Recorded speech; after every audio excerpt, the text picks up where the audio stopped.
स्वागत है आप सभी का मंगलवार की सुबह। लेकिन ग्लोबल क्यूज इतने मंगल नहीं दिखाई दे रहे हैं। कल भारतीय बाजारों में हमने देखा था शुरुआत ठीक रही, उसके बाद 21,900 तक पहुंचते हुए हम नजर आए थे, लेकिन ऊपरी लेवल से आया था दबाव। और आज यही सिलसिला डर है कि जारी रहेगा, क्योंकि ग्लोबल मार्केट्स की तरफ से इतना ज्यादा सपोर्ट नहीं मिल रहा है। आपके लिए लेकर आते गिफ्ट निफ्टी का हाल 21,806 के आसपास इस समय ट्रेड है, एकदम शांत है, सपाट है, सिर्फ 3 अंकों की ही बढ़त देखने को मिल रही है। लेकिन अगर आप ध्यान दें, अब तक ऑफ कोर्स ये दूसरा सत्र है इस हफ्ते का, लेकिन पिछले 5 सत्रों में मार्केट में जो है वो वॉलेटिलिटी काफी ज्यादा देखने को मिली है। कल का सत्र जहां पर 80 पॉइंट हमने गंवाए, उससे पहले फ्राइडे का सत्र यानी कि बजट के ठीक एक दिन बाद वाला सत्र कुछ कॉन्फिडेंस था, खरीदारी देखने को मिली, 156 अंकों का इजाफा था। बजट वाले दिन थोड़ी सी नरमी के साथ समाप्ति देखी गई, और उसके एक पहले सत्र में तो हर ऑल्टरनेट दिन तेजी और मंदी बनती दिखाई दे रही है। और इस लिहाज से अगर आप देखें तो आज वैसे लॉजिकली तेजी वाला दिन होना चाहिए, लेकिन क्या क्यूज हमें सपोर्ट कर रहे हैं वो एक बड़ा सवाल है। उस पर आएंगे, डेटा पॉइंट्स भी आपके लिए लेकर आएंगे कि एफआईआई डीआईआई के बीच किस तरह का एक्शन, किस तरह के समीकरण बैठते हुए दिखाई दे रहे हैं। धीरे धीरे करके एफआईआई का पैसा आया है, लेकिन कल के सत्र में जब हम 80 पॉइंट गवा कर गए, डोमेस्टिक इंस्टीट्यूशंस ने कुछ बिकवाली की है और 1100 करोड़ के आसपास तक की बिकवाली उनकी तरफ से हुई है। अब वो किन स्टॉक्स में आई है वो देखते हैं, लेकिन पिछले 5 ट्रेडिंग सेशंस में पहली दफा हमने देखा है डोमेस्टिक इंस्टीट्यूशंस की तरफ से बिकवाली आई। यो अब तक की स्थिति बन रही है। आज ग्लोबल मार्केट से क्या संकेत है, और साथ ही साथ आपने मार्केट के मूवमेंट को कैसे पढ़ना है चार्ट्स पर, इस सब पर बातचीत होगी। नीरज जी और साथ ही साथ वीरू मेरा साथ देंगे। लेकिन तब और अब का डेटा भी आपकी स्क्रीन पर रख देते हैं। कल जब हम बाजार बंद कर रहे थे, जब हम 80 पॉइंट्स नीचे निफ्टी का क्लोज देख रहे थे, डाउ इशारा कर रहा था कि कमजोरी देखने को मिलेगी। मुझे याद है करीब 129 अंकों की गिरावट डाउ फ्यूचर्स दिखा रहा था, नैस्डैक फ्यूचर्स 55 पॉइंट नीचे था और S&P में भी 15 पॉइंट की गिरावट देखने को मिली थी। आज जब हम लौट कर आए हैं तो वहां पर सेल प्रेशर ज्यादा देखने को मिला है। 38,639 का डाउ इस समय आपको 38,446 पर दिख रहा है, यानी कि 200 पॉइंट से ज्यादा की करेक्शन वहां पर नजर आई है। नैस्डैक का भी यही हाल है। हालांकि नैस्डैक कल और आज में थोड़ी सी अपनी चाल को सुधार पाया है। नैस्डैक इशारा तो कर रहा था 55 पॉइंट तक की गिरावट देखने को मिलेगी। इवेंचुअल क्लोज करीब 31 अंकों की गिरावट पर आया है, और S&P में भी हमने देखा है थोड़ा सा फ्लैट कारोबार रहा है। बॉन्ड यील्ड हाउएवर इस बीच कुछ तेजी दिखा रही है, 4% के ऊपर कल निकली थी, 4.1% पर पहुंची है। ये सारे समीकरण कैसे बैठ रहे हैं, इस पर ऑफ कोर्स एक अपडेट हम लेंगे। नीरज जी से समझेंगे कि क्या इंपॉर्टेंट है आज के लिए और क्या हुआ है ओवरनाइट। लेकिन इस बीच आप एक फ्लैश देख रहे हैं कि HDFC बैंक की ओर से सफाई आई है। दरअसल आज सुबह सवेरे एक प्रेस रिलीज आई जहां पर यह मेंशन किया गया था कि HDFC बैंक इंडसइंड बैंक में हिस्सा खरीद सकता है। वो RBI की तरफ से परमिशन बन गई है। ये बैंक और बैंक के बीच का सौदा है या फिर कुछ और है, इस पर अब सफाई आती हुई दिखाई दे रही है। और अनुज हमारे साथ जुड़ गए हैं सुबह सवेरे। अनुज, इनिशियली तो ऐसे लगा कि शायद एक बैंक दूसरे बैंक में पोजीशन ले सकता है या फिर हिस्सा खरीद सकता है, अब सफाई क्या दे रहे हैं? देखिए हर्षदा, गुड मॉर्निंग। एक बहुत इंपॉर्टेंट सफाई ये है क्योंकि ये थोड़ी सी प्रेस रिलीज जो है वो थोड़ी सी रॉन्गली वर्डेड है। ये HDFC बैंक ग्रुप होना चाहिए था, HDFC बैंक नहीं। अब क्या है कि क्योंकि अब HDFC AMC और HDFC लाइफ का भी प्रमोटर HDFC बैंक ही है, इसके लिए अब HDFC बैंक को एक अप्रूवल चाहिए। जैसे किसी भी म्यूचुअल फंड या किसी भी इंश्योरेंस कंपनी को अगर किसी बैंक में हिस्सा लेना है तो वो उसको RBI का अप्रूवल चाहिए। ये वो वाला अप्रूवल है, एक नॉर्मल जो इन्वेस्टमेंट करते हैं, जो म्यूचुअल फंड इन्वेस्टमेंट करता है या इंश्योरेंस कंपनी जो इन्वेस्टमेंट करती है, ये वो वाला इन्वेस्टमेंट है। उसके लिए अप्रूवल चाहिए, तो उसके लिए HDFC बैंक को अप्रूवल चाहिए बीइंग द प्रमोटर। वो अप्रूवल HDFC बैंक ने RBI से लिया है। इसको ये बिल्कुल ना समझा जाए कि HDFC बैंक इंडसइंड बैंक में हिस्सा लेना चाहता है, क्योंकि सुबह सुबह एकदम से जैसे ये न्यूज आई बहुत लोगों को लगा ये क्या हो गया, अभी तो HDFC का बैंक का खुद का मर्जर डाइजेस्ट नहीं हुआ है, फिर ये क्यों इंडसइंड बैंक में स्टेक लेंगे। बैंक का इंडसइंड बैंक में स्टेक लेने का कोई इरादा नहीं है, ये क्लैरिफाई कर देता हूँ। ये HDFC AMC और HDFC लाइफ इनके लिए ये लिया गया है। ये एक क्लैरिफिकेशन इस समय CNBC आवाज पर सबसे पहले आपको दिखाई देगा। तो ये एचडीएफसी बैंक का ग्रुप आपने पढ़ना है और ये लार्जली एएमसी और लाइफ इंश्योरेंस बिजनेस में निवेश के लेकर है, ना कि इंडसइंड बैंक में उस बैंक की एंटिटी में किसी तरह का निवेश एचडीएफसी बैंक करता हुआ दिखाई देगा या फिर एक्सपोजर लेगा। शुक्रिया अनुज, आपने सबसे पहले इसको क्लैरिफाई कर दिया। तो इस प्रेस रिलीज को अगर आप पढ़ रहे हैं, ध्यान रखिएगा एचडीएफसी बैंक नहीं, एचडीएफसी बैंक ग्रुप को इजाजत मिली है कि वो इंडसइंड बैंक में 9.5% हिस्सा ले सकते हैं और लार्जली यानी कि एएमसी और लाइफ इंश्योरेंस कारोबार दरअसल उस बैंक में पोजीशन ले सकता है। इसे ऐसे आपने पढ़ना है। तो ये इनफैक्ट आज की बड़ी डेवलपमेंट, दोनों स्टॉक्स इनफैक्ट रेडार पर रहेंगे। लेकिन बाकी क्यूज पर आते हैं और जैसे हम मेंशन कर रहे थे, ग्लोबल मार्केट से संकेत अच्छे हैं नहीं। तो ग्लोबल मार्केट में एग्जैक्टली ओवरनाइट क्या हुआ है, पावेल साहब पेश हुए थे, वैसे एक इंटरव्यू दिया, उन्होंने कुछ बयान दिए, ज्यादा डिटेल्स नीरज जी बताएंगे। नीरज जी, वहीं से आया ना मामला पूरा बिगड़ता हुआ? जी हाँ, वो एक्चुअली संडे को एक 60 मिनट करके शो था, उसमें सीबीएस को पूरा इंटरव्यू था। तो उसमें उन्होंने कहा है कि आई सी 3 cuts इन दिस ईयर। तो सब मार्केट तो होप लगाए बैठा था 1.25% 1.5%। तो उन्होंने कहा कि मुझे लगता है 3 कट हो सकती हैं और डेटा हम लोग देखें कैसे पैन आउट होता है। तो सर्टेनिटी के साथ उन्होंने ये कुछ भी निकाल कि आप एकदम घबरा जाएं, डर जाएं, लेकिन नो डाउट कि बेस वहीं से बना। और पिछले कई दिनों से हम लोग देख रहे हैं कि रेट कट की जो होप थी, वो जो बिल्ड हो गई थी, वो धीरे धीरे फिजल आउट होती हुई दिख रही। तो इसीलिए कल यूएस के मार्केट गिरे, लेकिन डेज लो से बहुत अच्छी रिकवरी हुई है एसएनपी में, और वो उतना नहीं गिरे जितना हमको लग रहा था कि एक समय तक वो पौना % तक गिर गया था, लेकिन वहाँ से काफ़ी अच्छी रिकवरी हुई और फिर बंद हुए। तीनों इंडाइसेस में वीकनेस देखने को मिली है। थोड़ा बहुत कंट्रीब्यूशन चाइना की तरफ से भी आया, वहाँ से भी मूड काफ़ी ख़राब था। कल वहाँ पे स्मॉल कैप इंडेक्स 6% गिर के बंद हुआ। वहाँ पे लोग अजीब स्थिति कर रहे हैं। जो बड़ा वाला इंडेक्स है उनका CSI 100, वहाँ लॉन्ग कर रहे हैं, CSI 1000 शॉर्ट कर रहे हैं। तो इसी को रोकने के लिए वहाँ का रेगुलेटर आ गया है। लेकिन यूएस मार्केट में कल थोड़ी वीकनेस थी, और उस बयान के या उस इंटरव्यू के चलने के बाद बॉन्ड यील्ड में बहुत शार्प जंप आया है। 10 साल की बॉन्ड यील्ड 4.142 और 2 साल वाली 4.5 लगभग 4.45 के आसपास। तो ये जो सिग्निफिकेंट चेंज आया है, और डॉलर इंडेक्स भी 104 पहुंच गया है, क्योंकि वो अब लग नहीं रहा कि इतनी जल्दी रेट कट होगा। इसमें 2 चीज़ों ने और कंट्रीब्यूट किया है। ये बॉन्ड यील्ड केवल स्टेटमेंट में नहीं थी।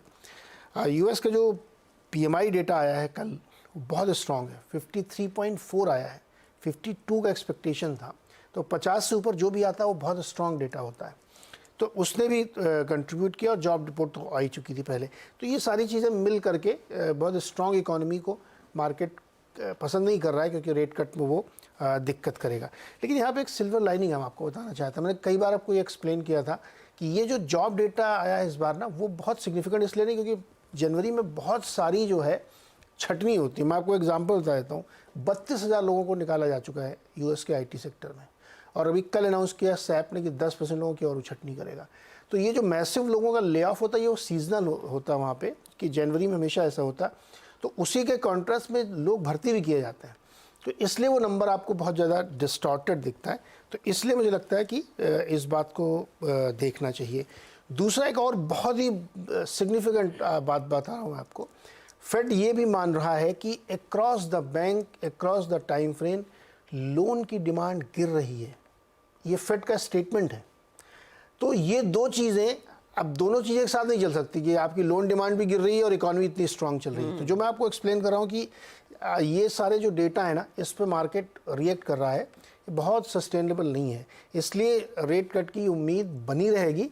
टाइमिंग का खाली इशू है कि मार्च में तो बिल्कुल नहीं होगी, अप्रैल में बिल्कुल नहीं होगी, मई में बिल्कुल नहीं होगी, जून में होगी या उससे आगे हो सकती है। तो इसलिए मार्केट में एक अच्छी बात है, इसलिए मार्केट बहुत बुरी तरीके से टूट नहीं रहा, वरना अब तक तो मार्केट बहुत गिर जाना चाहिए था। तो ये एक इंटरेस्टिंग पॉइंट है मार्केट का, इस लिहाज से इसको ध्यान रखना चाहिए। एक और बड़ी फन फैक्ट बताऊँ अर्षद आपको। US प्रेसिडेंट का जो आखिरी साल होता है, यानी 4th ईयर में जब होते हैं, तो उसमें मार्च तक मार्केट गिरता है, और अप्रैल से फिर वो बिल्कुल 60 डिग्री का एंगल लेते हुए मार्केट चलता है। तो आप इसके आधार पर आप कम से कम अभी 45 दिन और मान के चलिए कि मार्केट ऐसे ही रहेगा। कल वो एक डेटा निकाला गया कि एवरी प्रेसिडेंट के लास्ट ईयर में शुरू के 3 महीने मार्केट गिरता है। ओके, तो ठीक है, तो अब डेटा पॉइंट सामने आ गया है तो उसको वैसे ही देखना है। ये चाइना में आपको लग रहा है सिचुएशन और एक्सट्रीम होगी, क्योंकि कल दोपहर में भी हम बात कर रहे थे किस तरह से वो सेल साइड की पोजीशंस ली गई है। अब वो संभालने गए थे तो और मामला बिगड़ गया, क्योंकि वो ये नहीं बता रहे कि वो क्या एग्जैक्ट स्टेप्स ले रहे हैं, खाली ये कह रहे हैं कि हम कर्व कर देंगे, शॉर्ट सेलिंग नहीं करने देंगे आपको।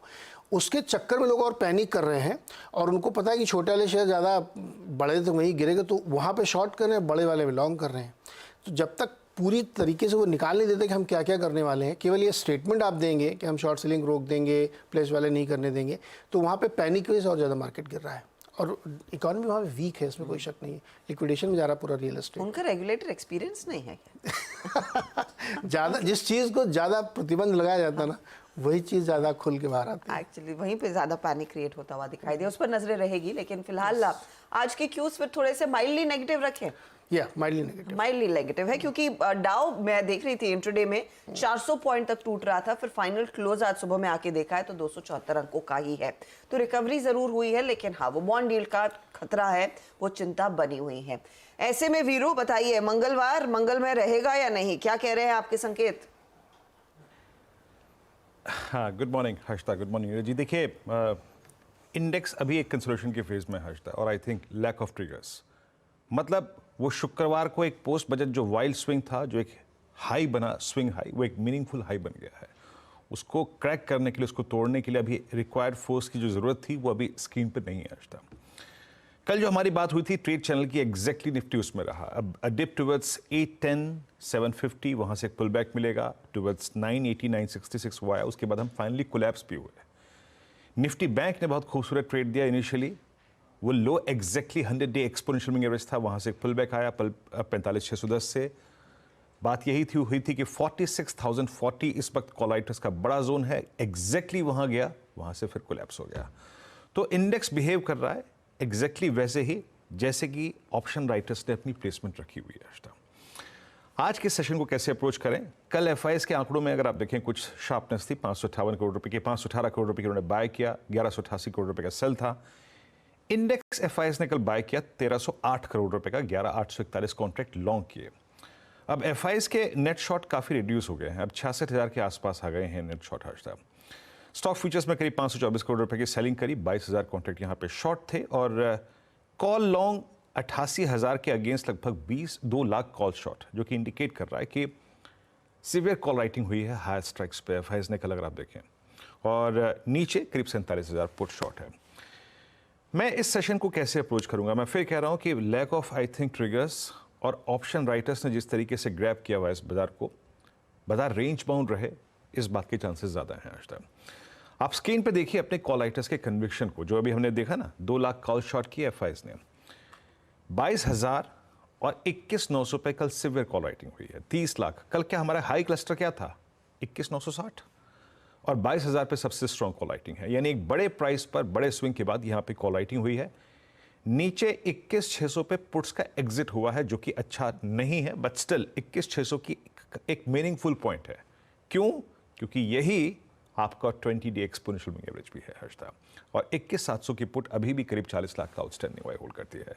पिरामिड्स में आपको क्लियरली नजर आएगा कि 21,900 22,000 ये एक बहुत बहुत strong supply zone for this day, I think Tuesday, Wednesday and Thursday.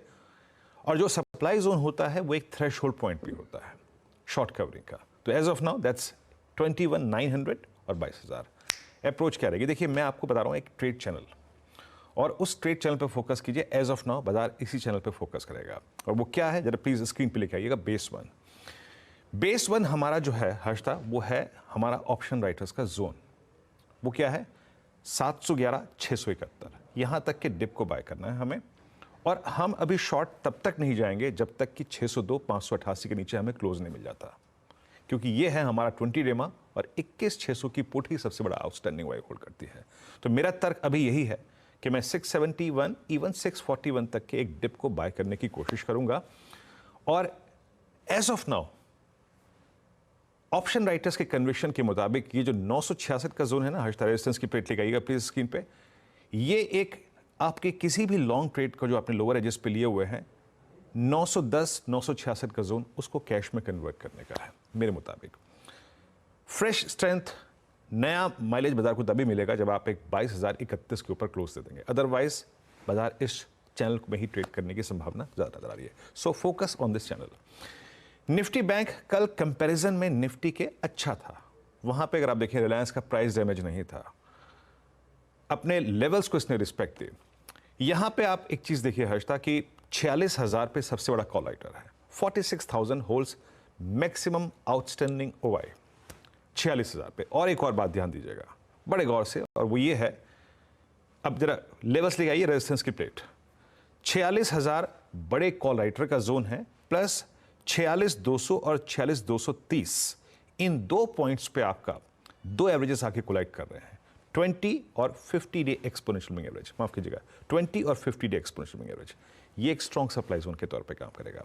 यहां पे आपको अपने प्रॉफिट्स को कैश में कन्वर्ट करना है जैसे कि आपने कल किया, और बाय क्या करना है, बाय करना है डिप्स को, any dip towards base one, that's 100 day exponential moving average, that's put writers zone, उसको आपको बाय करना है हर्षदा।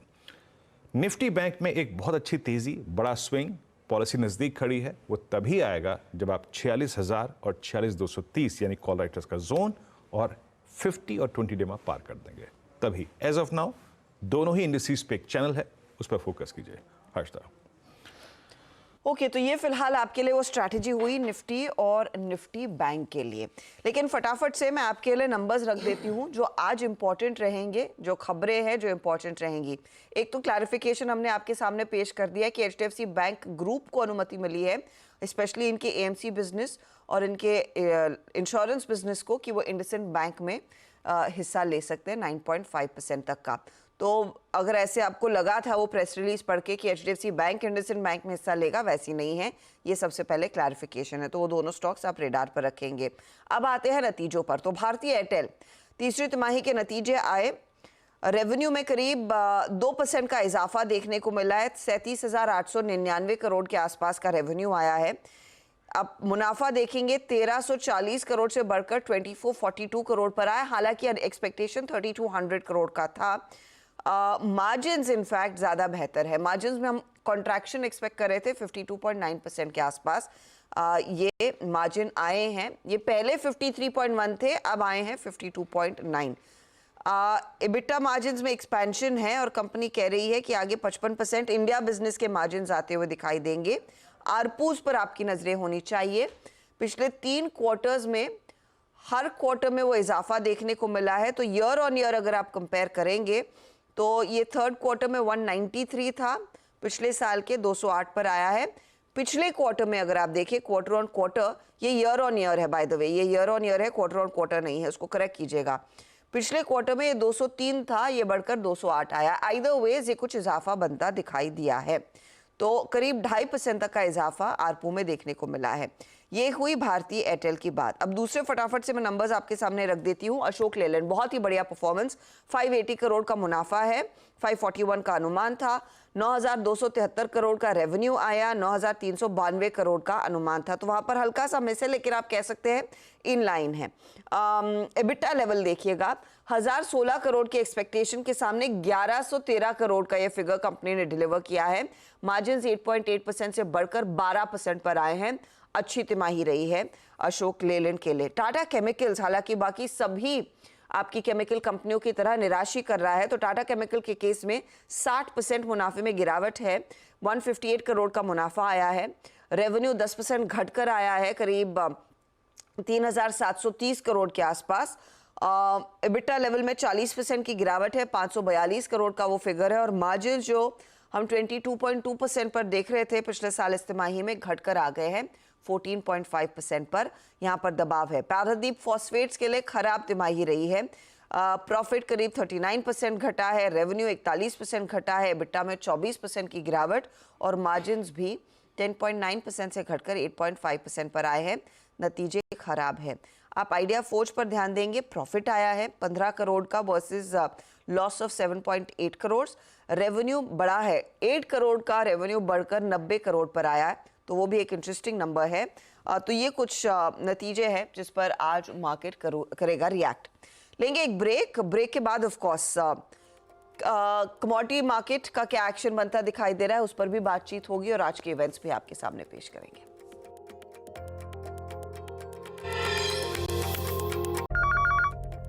आप देख रहे हैं मॉर्निंग कॉल। मंगलवार की सुबह और आज याद रखिएगा आरबीआई की एमपीसी की 2 दिनों की जो बैठक होती है वो शुरू हो रही है 8 तारीख को, यानी कि गुरुवार को आरबीआई फाइनली डिसाइड करेगा कि उस बातचीत में क्या निकल कर आ रहा है, रेट कट को लेकर क्या फिलहाल मन बन रहा है। अच्छा, आज ध्यान दीजिएगा बीएलएस ई सर्विसेज की लिस्टिंग भी है। 135 रुपए का इशू प्राइस था, 162 गुना भरा था यह इशू। 311 करोड़ कंपनी रेस करना चाहती। देखेंगे किस तरह की पारी की शुरुआत करता है आज। नतीजे कई सारे हैं, उसमें क्रूशल है ब्रिटानिया, गोदरेज प्रॉपर्टीज और साथ ही साथ नवीन फ्लोरिन के भी नंबर्स आएंगे। नवीन फ्लोरिन उस कॉन्टेक्स्ट में आपने देखना है कंसिडरिंग सारी केमिकल कंपनियों का परफॉर्मेंस खराब रहा है। लोकसभा में फाइनेंस बिल आज पेश किया जाएगा, उसे अप्रूवल के लिए पेश किया जाएगा। तो ये कुछ चीजें हैं जिस पर नजरें रहेंगी। अच्छा, कमोडिटी करेंसी मार्केट में आपने क्या रणनीति अपनानी है, वो डेटा पॉइंट आपके सामने लेकर आएंगे। रविंद्र राव ने आज स्ट्रैटेजी भेजी है और वो मान रहे हैं कि चांदी में मौका खरीदारी का 71,000 का टारगेट और कच्चे तेल में भी तेजी करनी है, 6170 का टारगेट इनका है। चलिए, यहीं पर हम लेंगे आप सभी से इजाजत, लेकिन बने रहिए। ब्रेक के बाद आपके लिए लेकर आएंगे सीधा सौदा। डिटेल में बातचीत होगी, स्टॉक्स में कहां तेजी कहां मंदी करनी है, नीरज और यतिन के बीच।